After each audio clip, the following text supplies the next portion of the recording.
கோவை மாவட்டம் கிணத்துக்கடவு அருகே கூலி தொழிலாளி மாயமான சம்பவத்தில் மனைவியை உறவினருடன் சேர்ந்து கொலை செய்தது தற்போது தெரிய வந்திருக்கிறது. கிணத்துக்கடவு அருகே உள்ள தாமரைக்குளம் என்ற கிராமத்தைச் சேர்ந்தவர் ரித்தீஷ். மதுரையைச் சேர்ந்த இவர் தனது மனைவி இந்திராணியுடன் வசித்து வந்தார். இப்பகுதியில் உள்ள தோட்டங்களுக்கு கூலி வேலைக்கு சென்றதாக தெரிகிறது. இந்நிலையில் 4 நாட்களுக்கு முன்னர் ரித்தீஷை காணவில்லை என்பதால் அவரது தாயார் சுசீலா காவல் நிலையத்தில் புகார் அளித்தார். இதன் பேரில் ரித்தீஷின் மனைவி இந்திராணியிடம் போலீசார் விசாரணை நடத்தினர். அப்போது உறவினர் வினோத்குமார் என்பவருடன் சேர்ந்து ரித்தீஷை கொலை செய்த விவரம் தெரிய வந்தது. அதாவது இந்திராணிக்கும் வினோத்குமாருக்கும் இடையே தகாத உறவு இருந்து உள்ளது.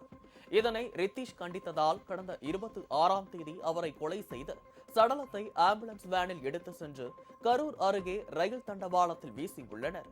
இந்த வழக்கில் தற்போது இந்திராணியை கைது செய்திருக்கும் போலீசார் வினோத்குமார் மற்றும் அவரது கூட்டாளிகளை தேடி வருகின்றனர்.